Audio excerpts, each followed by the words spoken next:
आपका अपने परिवार उड़ान में मैं मनीष आपके साथ भरूंगा उड़ान सफलता की ओर। डियर फ्रेंड्स, आज रोजगार विद अंकित भाटी, जैसा कि हमारे टीम के द्वारा लगातार रोजगार with Ankit Bhati 2022 special 2022 SSC GD के लिए जो कॉन्सेप्ट और कंटेंट के साथ किताब तैयार की गई है उसका एनालिसिस कराया जा रहा है। तो डियर फ्रेंड्स, बताना चाहूंगा इसके पहले हमारे टीम के द्वारा लगातार 7 वीडियो, ठीक है, 7 वीडियो डाली गई है। तो उन 7 वीडियो 8 वीडियो हो चुका है। अगर उन 8 वीडियो को आपने नहीं देखा है तो एक बार जरूर देख लीजिए। हमारे टीम ने जैसा कि आपको बताया है कि दिसंबर से पहले पहले आपको डियर फ्रेंड्स रोजगार विद अंकित भाटी की 4 बुक हैं, यानी जीएस, रीजनिंग, मैथ और हिंदी, चारों बुक का जबरदस्त एनालिसिस करा दिया जाएगा दिसंबर से पहले पहले। तो अगर करना चाह रहे हैं एनालिसिस जबरदस्त तरीके से और लेना चाह रहे हैं सिलेक्शन, तो किताबों का सहारा लीजिए, ठीक है डियर फ्रेंड्स। और मैं बताना चाहूंगा यूट्यूब पे शायद वो कंटेंट नहीं है जो इस किताब में कंटेंट है। यहां तक जिस टीम के द्वारा ये किताब तैयार की गई है जिसका नाम अंकित भाटी, वो टीम भी इतना पंक्चुअल और इतना जबरदस्त कंटेंट जिस तरीके से किताब में मिला है वो क्लास में नहीं मिल सकता सर, ठीक है। तो इसलिए ज्यादा से ज्यादा चैनल को शेयर कीजिए और सब्सक्राइब कीजिए, ठीक है। समय का नुकसान न करते हुए शुरू करते हैं कि हो चुका आगाज रण का युग बदलने की तैयारी है, कि हो चुका आगाज रण का युग बदलने की तैयारी है, इतिहास वही दोहराएगा, संघर्ष जिसका जारी है। चलिए क्वेश्चंस पर बात करते हैं। धुआं धुआं सरयू नदी निम्नलिखित में से किस राज्य में स्थित है? पहला क्वेश्चन, एसएससी जीडी 3 दिसंबर 2021 का पेपर है। तो किस राज्य में स्थित है भाई? आपका उत्तराखंड राज्य के अंदर सिचुएटेड है। कहां है? उत्तराखंड राज्य के अंदर स्थित है। और हम जबरदस्त क्वेश्चंस का करेंगे डियर फ्रेंड्स। बताना चाहूंगा दिसंबर से पहले पहले 3 किताबें और भी हैं, ठीक है, हिंदी और मैथ और रीजनिंग, उनका भी करा दिया जाएगा। और इससे पहले हिस्ट्री का पूरा सिलेबस खत्म हो चुका, मतलब अंकित भाटी किताब का, ठीक है। इसके बाद आपकी यूथ बुक या तो फिर आपकी एक नई बुक आने वाली एग्जामपुर की, वो होगी, ठीक है। तो जबरदस्त तरीके से केवल एक चैनल से सारी चीजें, और हमारा उद्देश्य होता है कम समय में ज्यादा जानकारी। चलिए क्वेश्चंस की बात करते हैं। सरयू नदी उत्तराखंड राज्य के मध्य कुमाऊं क्षेत्र पड़ता है कि एक प्रमुख नदी है। तो किस क्षेत्र की है भाई? कुमाऊं क्षेत्र की। अगर बात करें यह काली नदी की सबसे बड़ी सहायक नदी है, तो काली नदी की सबसे बड़ी सहायक नदी अगर आपसे पूछे तो सरयू हो जाएगी। सूरमूल से निकलने वाली सरयू नदी कपकोट, बागेश्वर, शेराघाट और रामेश्वर से बहते हुए पंचेश्वर में काली नदी में गिर जाती है। तो कहां गिरती है? काली नदी में। कल हमने 85 नंबर क्वेश्चन तक कराया था, आज हमने 86 से शुरू किया है। क्वेश्चंस पर अगले बात करते हैं। निम्नलिखित में से कौन सा पारिस्थितिकी तंत्र का एक अजैविक घटक नहीं है? तो जीवित जीव नहीं है। डियर फ्रेंड्स, कुछ फ्रेंड्स कह रहे हैं मैं किताबों से पढ़ लूंगा, तो डियर फ्रेंड्स मैं बताना चाहूंगा किताब से आप नहीं पढ़ पाएंगे। जैसा का किताब है वैसे धरा रह जाएगा, ठीक है। और इसमें क्या होता है, 25-25, 30-30 मिनट का वीडियो होता है, आप जान भी जाते हैं सब कुछ, और आपको, ठीक है, आपको ये भी नहीं लगता कि मैंने इतना मतलब समय दिया, ठीक है। चलिए अगले क्वेश्चन पर बात करते हैं दोस्त। चलिए डियर फ्रेंड्स, अगला क्वेश्चन जो है जबरदस्त क्वेश्चन है भाई साहब, कि वैकल्पिक पंक्तियों में उगाई जाने वाली, एक पंक्ति होती है ना, तो वैकल्पिक पंक्तियों में उगाई जाने वाली विभिन्न फसलें निम्न का उदाहरण है। तो अगर वैकल्पिक दिया गया मतलब जगह खाली है, तो भैया अंतर फसल हो जाता। क्या हो जाता माय डियर फ्रेंड्स? अंतर फसल हो जाता। बात करें वैकल्पिक पंक्तियों में उगाई जाने वाली फसल अंतर फसल है। इस फसल में एक ही खेत में 2 या उससे अधिक फसल एक साथ उगा सकते हैं। तो आपसे अगला क्वेश्चन ये भी पूछ सकता है कि किस फसल में एक साथ 2 फसल तैयार किए जाते हैं? तो उस फसल का नाम होता अंतर फसल। क्या होता? अंतर फसल हो जाता है। अभी ये सारे क्वेश्चंस आपके केवल जीडी ही नहीं, ये किताब इस कॉन्सेप्ट के साथ तैयार की गई है भाई साहब कि किसी भी परीक्षा में मतलब धुआं करने के लिए काफी हो जाएगा। तो निम्नलिखित में से कौन सी मिट्टी, ठीक है, निम्नलिखित में से क्या मिट्टी को उपजाऊ बनाता है? कौन होता है जो मिट्टी को उपजाऊ बनाने का कार्य करता है भाई साहब? तो ये होता है खनिज, कार्बनिक पदार्थ और सही मिश्रण। अब मिट्टी से हमें कौन कौन से पोषक तत्व प्राप्त होते हैं? कौन कौन से पोषक तत्व? तो KNP प्राप्त होता है। अब KNP आपको समझ में नहीं आ रहा, तो K से हो जाता भाई साहब पोटेशियम, N से हो जाता है नाइट्रोजन और P से हो जाता है फास्फोरस।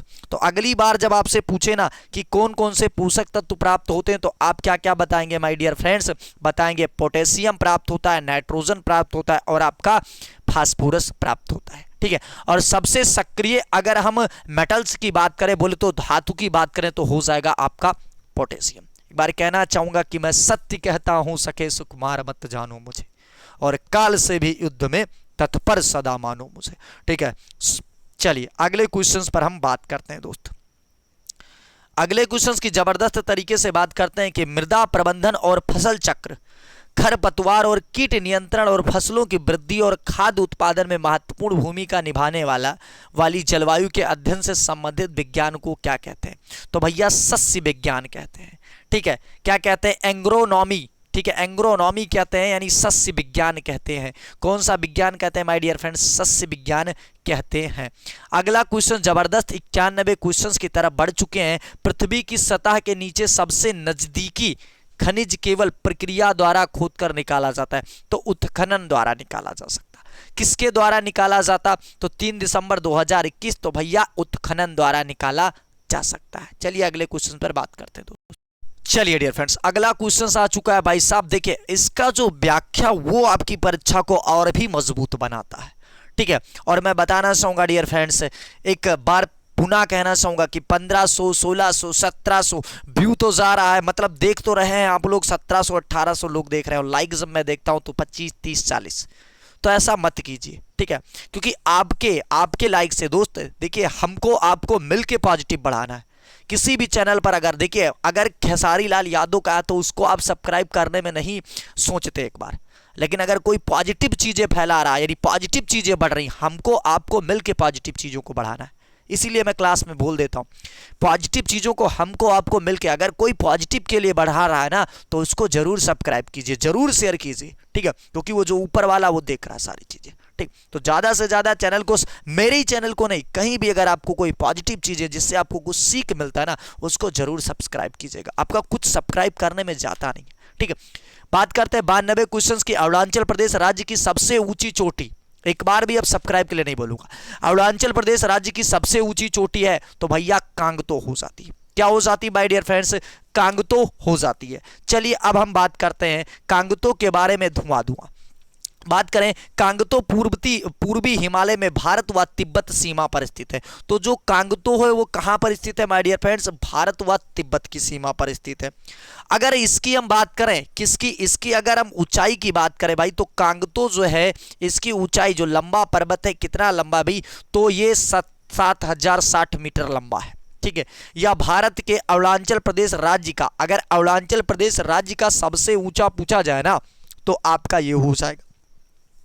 अगर पूछे पूर्णतः भारत में सबसे ऊंची चोटी, पूर्णतः भारत में स्थित सबसे ऊंची चोटी, तो आपकी कंचनजंगा हो जाएगी। क्या हो जाएगी? कंचनजंगा कहां पर स्थित? तो ये आपके सिक्किम राज्य में स्थित है।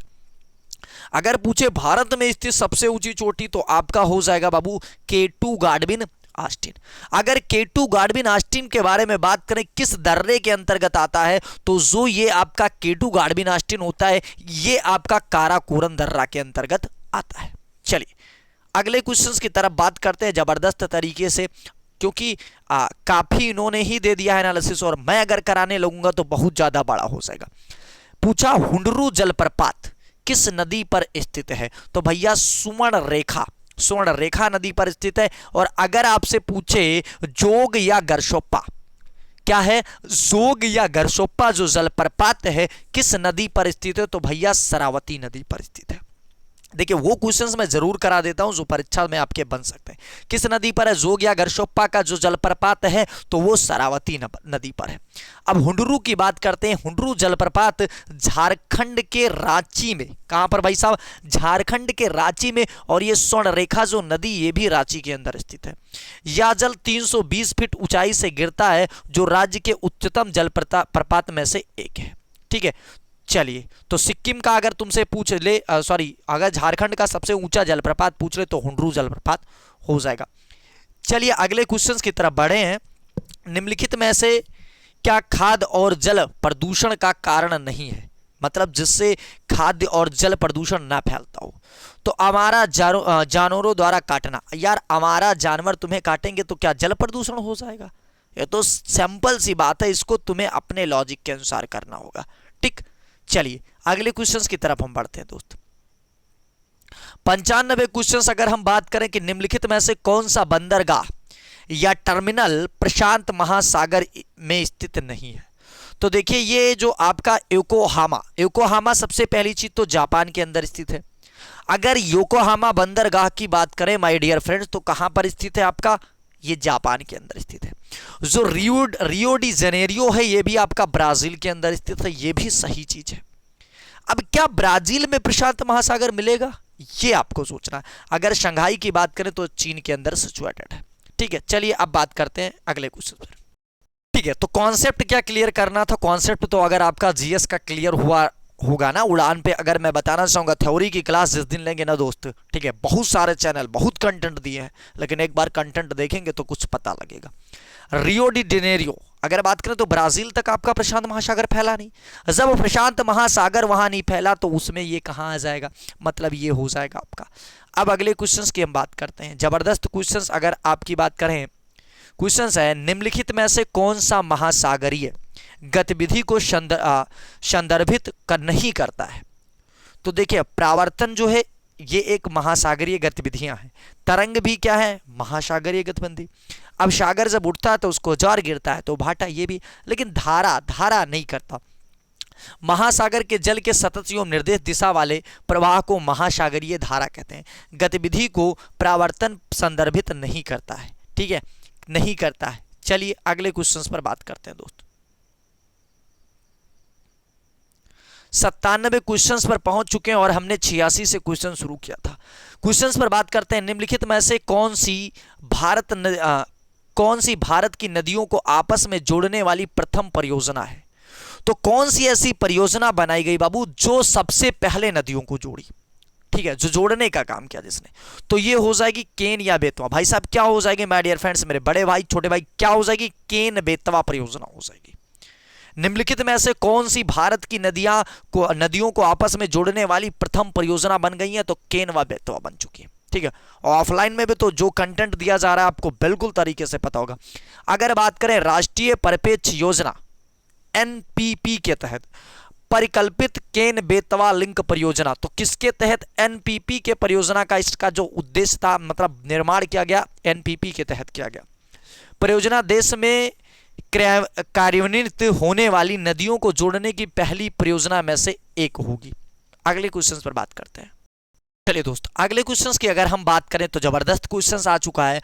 उड़ीसा के किस जिले में पूर्वी घाट की सबसे ऊंची चोटी स्थित है? तो भैया कोरापुट में स्थित है। कहां पर? कोरापुट में स्थित है। बात करें कोरापुट दक्षिणी उड़ीसा में पूर्वी घाट की पहाड़ियों से बसा हुआ है। यहाँ हरे भरे घास के मैदान, जंगल, झरने, तंग घाटियां आदि स्थित हैं। ठीक है, तो ये कोरापुट हो जाएगा। ठीक है, जिले का नाम क्या है? कोरापुट। ठीक है, सबसे ऊंची चोटी स्थित है। ठीक है, चलिए अगले क्वेश्चंस की बात करते हैं। 99 क्वेश्चंस पर पहुंच चुके और जबरदस्त क्वेश्चंस आ चुका है। निम्नलिखित देशों में से कौन से देश का 1.8 किलोमीटर लंबे फैनी पुल से जुड़े हैं? तो भारत तथा बांग्लादेश। अब भारत तथा बांग्लादेश के बारे में हम अगले बात करते हैं। अगले क्वेश्चंस में पूरा एकदम धुआं कर देंगे। भारत और बांग्लादेश का कुछ भी नहीं बचेगा। चलो, क्वेश्चंस कुछ सेट से नहीं लगा होगा क्योंकि हमने जगह लेना चाहा है। ठीक है, और मैं समझाऊंगा। अब देखिए डियर फ्रेंड्स, थोड़ा सा समय लूंगा। सबसे पहले अगर हम बात करें कि भारत की सबसे अधिक सीमा किससे लगती है, आपसे क्वेश्चंस पूछे तो बताओगे बांग्लादेश। सबसे अधिक सीमा किससे लगती है माय डियर फ्रेंड्स? तो बांग्लादेश से लगती है। कितनी लगती है? 4096 किलोमीटर। कितनी? 4096। अगर आपसे पूछे तो 4096 किलोमीटर। कितनी लगती है? 4096 किलोमीटर लगती है। अगर बात करें जो आज बांग्लादेश है, ये पहले पाकिस्तान का हिस्सा था। इसको पूर्वी पाकिस्तान के नाम से जाना जाता था। किसके नाम से जाना जाता था माय डियर फ्रेंड्स? पूर्वी पाकिस्तान के नाम से जाना जाता था। मौजूदा उस समय 1971 के समय जो प्रधानमंत्री थी श्रीमती इंदिरा गांधी जी थी। कौन थी? इंदिरा गांधी जी थी। इन्होंने पाकिस्तान के दो भाग कराए, एक का नाम बांग्लादेश और एक का नाम क्या पड़ गया माय डियर फ्रेंड्स? एक का नाम तो पाकिस्तान था ही। ठीक, तो ये चीज अगर कॉन्सेप्ट क्लियर हो गया हो तो समझ में आना चाहिए। ठीक, अब हम बात करते हैं कि पाकिस्तान की जो मौजूदा है प्रधानमंत्री वो क्या है, तो मौजूदा प्रधानमंत्री है शेख हसीना जी। अगर पाकिस्तान के राष्ट्रपिता की बात करें तो पाकिस्तान के जो राष्ट्रपिता वो कौन है, वो शेख मुजीबुर रहमान है। कौन है my dear friends, Sheikh Mujibur Rahman है।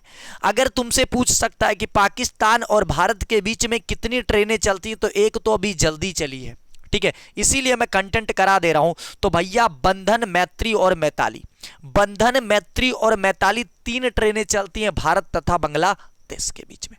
कितनी ट्रेनें, 3 ट्रेनें चलती हैं भारत तथा बांग्लादेश के बीच में।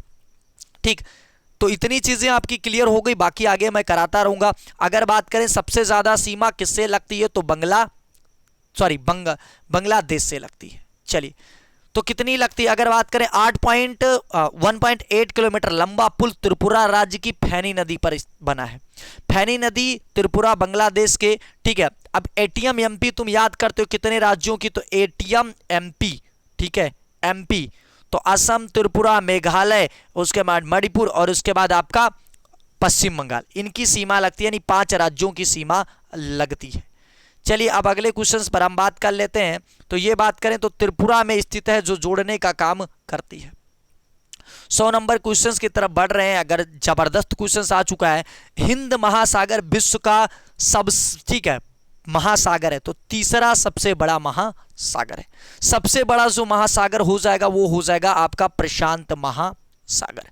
क्या हो जाएगा माय डियर फ्रेंड्स, प्रशांत महासागर हो जाएगा। ठीक है, अगर प्रशांत महासागर की बात करें तो इसमें एक गर्त पाया जाता है जिसका नाम है मैरियाना गर्त। सबसे गहरा गर्त है मैरियाना गर्त।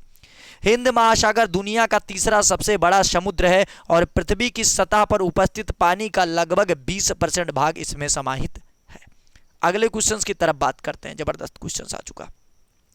101 क्वेश्चन है कि माही और सामे नदियों के संगम पर निम्नलिखित में से कौन सा उत्सव मनाया जाता है।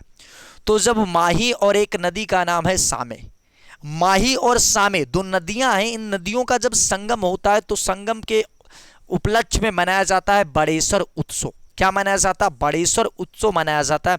अगर हम बात करें, बड़ेसर मेला राजस्थान का प्रसिद्ध मेला है जो सोम के माही व जाखम नदियों के पवित्र संगम पर माह शुक्ल पूर्णिमा के अवसर पर मनाया जाता है। तो अगली बार पूछ सकता है किस अवसर पर, तो माह शुक्ल पूर्णिमा के अवसर पर मनाया जाता है। एक बार कहना चाहूंगा कि तू हंस तो मुस्कुरा तो रोना कम कर दे, तू हंस तो मुस्कुरा तो रोना कम कर दे, अगर जिंदा है तो जिंदगी की नाक में दम कर दे। चलिए अगले क्वेश्चंस पर बात करते हैं दोस्त। अगले क्वेश्चंस की अगर हम बात करें, जबरदस्त क्वेश्चंस, और डियर फ्रेंड्स मैं बताना चाहूंगा इसके बाद जबरदस्त आपका एसएससी जीडी प्रीवियस ईयर में टॉपिक वाइज जो क्वेश्चंस आए उनका वीडियो प्रदान किया जाएगा। इसके बाद आपका मैं बताना चाहूंगा एसएससी जीडी सीजीएल सीएचएसएल लगातार उसमें लिखा मिलेगा, जो पेपर आए हैं, क्वेश्चंस आए हैं, उनको कैलकुलेट कर लिया गया है। और इसके बाद मैं बताना चाहूंगा जरूर सब्सक्राइब रखिएगा और बेल आइकन को जरूर आर रखिएगा, क्योंकि इसके बाद बहुत मेहनत के साथ आपकी तैयार होके आ रही है। ठीक है, किसकी, तो बाघ अभ्यारण्य के जो लगातार जीडी में पूछे गए उन क्वेश्चंस को टॉपिक वाइज कराया जाएगा। बात करें ओमान की खाड़ी और लाल सागर निम्न महासागर का हिस्सा है, तो ओमान की खाड़ी अगर बात करें तो हिंद महासागर का हिस्सा है। अगर लाल सागर की बात करें तो यह भी किसका है, हिंद महासागर का हिस्सा है। बात करें ओमान की खाड़ी और लाल सागर हिंद महासागर का एक हिस्सा है। लाल सागर अफ्रीका एवं एशिया के बीच हिंद महासागर की एक नमकीन पानी की एक खाड़ी है। चलिए अगले क्वेश्चंस पर बात करते हैं दोस्त। चलिए दोस्त अगले क्वेश्चंस की बात करते हैं कि भारत के किस निर्जन द्वीप एक पक्षी अभ्यारण्य स्थित है। ठीक है, कौन सा ऐसा निर्जन द्वीप है जहां पर एक पक्षी अभ्यारण्य स्थित है, तो यह है पिट्टी द्वीप। क्या हो जाता है, पिट्टी द्वीप है। चलिए अब इसके एनालिसिस के बारे में बात कर लेते हैं। चलिए अगर बात करें पिट्टी, जिसे पक्षी पिट्टी भी कहते हैं, भारत के लक्षद्वीप, और लक्षद्वीप की राजधानी क्या हो जाती है दोस्त, कावारत्ती हो जाती है, केंद्र शासित प्रदेश में स्थित है। एक द्वीप को छोटे आकार का द्वीप, इस पर कई पक्षी अंडे देने के लिए आते हैं, इसलिए इसे एक पक्षी अभ्यारण्य कहते हैं। क्या कहते हैं, एक पक्षी अभ्यारण्य कहते हैं। अब 105 नंबर क्वेश्चंस की तरफ बढ़ चुके हैं। जबरदस्त क्वेश्चंस है। बात करें निम्नलिखित में से किस जनजाति का संबंध नीलगिरी पर्वतों से है? तो जो टोडा की बात करें तो टोडा का संबंध नीलगिरी पर्वत से है।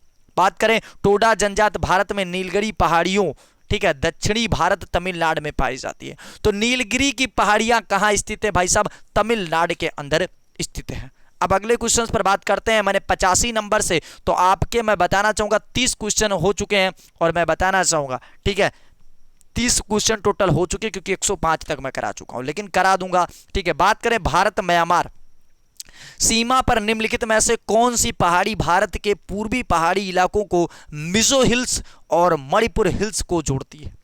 तो भैया ये किसके, जो मिजो हिल्स है किसकी किसकी सीमा पर पाया जाता है? अगली बार तुमसे पूछेगा। तो बाबू मिजो हिल्स जो पाया जाता है भारत तथा म्यांमार। अब म्यांमार की बात करें तो म्यांमार की सीमा भारत के किन किन राज्यों से लगती है? तो आपको याद रखना है अरुण, नागा, मणि, मिजोरम। अरुण, नागा, मणि, मिजोरम। लिख जा रहा हो तो लिख जा रहा होगा क्योंकि पेन नहीं चलता है, क्या टेक्निकल फॉल्ट है। अरुण हो जाता, फिर नागा हो जाता, फिर मणि हो जाता, फिर मिजोरम हो जाता। तो अरुण से हो जाएगा अरुणाचल प्रदेश, नागा से हो जाएगा नागालैंड, मणि से हो जाएगा मणिपुर और मिजोरम से हो जाएगा मिजोरम। तो अब पूछे अगली बार कि मिजो हिल्स किसकी सीमा पर है? तो भारत तथा म्यांमार पर। अगर बात करें यूपी पुलिस यानी UP police Uttar Pradesh police 2018 की वैकेंसी में पूछा गया कि म्यांमार की मुद्रा क्या है? तो अगली बार तुम्हारे जीडी में, क्या तुम जीडी में जा रहे हो ना, तो पूछ सकता है ना। तो क्या तो हो जाता है, मुद्रा का नाम क्या हो जाएगा? क्या तो हो जाएगा। क्या हो जाएगा दोस्त? ख्यात हो जाएगा। अब बात करते हैं इसके बारे में, ठीक है, जबरदस्त तरीके से ध्यान दीजिएगा। अगर हम बात करें डियर फ्रेंड्स, ठीक है, तो मिजो हिल्स कहां पर अगर बात करें जोड़ती है, तो जोड़ती कौन है? चीन। क्या करती है? इनको जोड़ने का काम जो पहाड़ियां करती हैं उस पहाड़ी को कहते हैं चीन पहाड़ियां। चिन हिल्स उत्तर पश्चिमी म्यांमार, बोले तो बर्मा, इसका पुराना नाम बर्मा था, जो भारत की सीमा के साथ फैला हुआ है। जो मिजो हिल्स और मणिपुर हिल्स को, तो मिजो हिल्स और मणिपुर हिल्स को आपस में जोड़ने का काम कौन करती है? चिन पहाड़ियां करती हैं। चलिए अगले क्वेश्चन पर बात करते हैं दोस्त। ये क्वेश्चन पर ध्यान दीजिएगा। अरावली पर्वतमाला की सबसे ऊंची चोटी, मोस्ट इंपॉर्टेंट क्वेश्चन है भैया। इसमें पूछा कहां स्थित है? तो राजस्थान के अंदर स्थित है। सबसे ऊंची चोटी का नाम क्या है? तो सबसे ऊंची चोटी जो है उसका नाम है गुरु शिखर। क्या नाम है? गुरु शिखर, जो माउंट आबू में स्थित है। कहां पर स्थित है माय डियर फ्रेंड्स? तो माउंट आबू के अंदर स्थित है। ठीक है, कहां पर स्थित है? माउंट आबू के अंदर स्थित है। चलिए दोस्त, अब हम कुछ अभ्यारण्य आपको करा दे रहे हैं जो कि आपकी परीक्षा के दृष्टि से बहुत ही ज्यादा जरूरी है। अगर डियर फ्रेंड्स पूछे कि चिल्का अभ्यारण्य कहां पर स्थित है, तो चिल्का झील भी वहीं स्थित और चिल्का अभ्यारण्य भी स्थित। तो चिल्का अभ्यारण्य कहां पर स्थित है? उड़ीसा राज्य के अंदर सिचुएटेड है। कहां स्थित है माय डियर फ्रेंड्स? उड़ीसा राज्य के अंदर स्थित है। अगर बात करें सिमलीपाल, क्या नाम है? सिमलीपाल, ध्यान दीजिएगा। सिमलीपाल की अगर बात करें तो सिमलीपाल जो अभ्यारण्य है वो कहां पर स्थित है दोस्त? उड़ीसा राज्य के अंदर स्थित है। अगर बात करें वेदांत गल अभ्यारण्य, जो वेदांत गल अभ्यारण्य है या वेदानखलन अभ्यारण्य की बात करें तो तमिलनाडु राज्य के अंदर सिचुएटेड है। कहां स्थित है माय डियर फ्रेंड्स? एक एक क्वेश्चन नोट कर लीजिएगा। तमिलनाडु राज्य के अंदर स्थित है। अगर पूछे कि आपसे इंदिरा गांधी अभ्यारण्य की बात करें माय डियर फ्रेंड्स, तो इंदिरा गांधी अभ्यारण्य कहां पर हो जाएगा? इंदिरा गांधी अभ्यारण्य आपका तमिलनाडु राज्य के अंदर स्थित हो जाएगा। अब अगले क्वेश्चंस की अगर हम बात करें, पलामू की बात करें तो पलामू आपका झारखंड के राज्य के अंदर स्थित है। अगर बात करें डालमा भी आपका कहां पर स्थित है माय डियर फ्रेंड्स? झारखंड के अंदर स्थित है। अगर हजारीबाग की बात करें तो हजारीबाग यानी पलामू, डालमा और हजारीबाग, पलामू, डालमा और हजारीबाग जो अभ्यारण्य है ये कहां पर स्थित है दोस्त? ये झारखंड राज्य के अंदर सिचुएटेड है। अगर मुद्दुमलाई की बात करें तो मुद्दुमलाई कहां पर स्थित है? तमिलनाडु राज्य के अंदर स्थित है। अब अगले की बात करें तो पेरियार नदी भी है और पेरियार अभ्यारण्य भी है। तो पेरियार आपका कहां पर स्थित है? तो ये आपका हो जाएगा केरला के अंदर। अब अगले क्वेश्चंस की बात करें दोस्त, पंचमढ़ी की बात करें तो पंचमढ़ी कहां हो जाएगा? मध्य प्रदेश हो जाएगा। ठीक है। और अगर दोस्त मैं बात करूं किश्तवाड़, किश्तवाड़ आपको बताना है कहां पर है। और डियर फ्रेंड्स बताना चाहूंगा एसएससी जीडी में जबरदस्त जो प्रीवियस ईयर में आए हैं उन क्वेश्चनों को कैलकुलेट कर लिया गया है और टॉपिक वाइज अभ्यारण है उसका वीडियो प्रदान किया जाएगा। ठीक है। तो आज के लिए इतना ही। अगर चैनल पर नए हैं ठीक है तो ज़्यादा से ज़्यादा शेयर कीजिए, सब्सक्राइब कीजिए। और हाँ, डिस्क्रिप्शन में बताना चाहूँगा वीडियो का लिंक डाल दिया गया है। इससे पहले अगर आपने वीडियो नहीं देखा है तो उन 8 वीडियो को जरूर देखिए। आज के लिए इतना ही। एक बार कहना चाहूँगा कि रख हौसला वो मंजर भी आएगा और प्यासे के पास चलकर समंदर भी आएगा। कि थक कर ना बैठे मंजिल के मुसाफिर, कि थक कर ना बैठे मंजिल के मुसाफिर, मंजिल भी मिलेगी और मिलने का मजा भी आएगा। जय हिंद, जय भारत।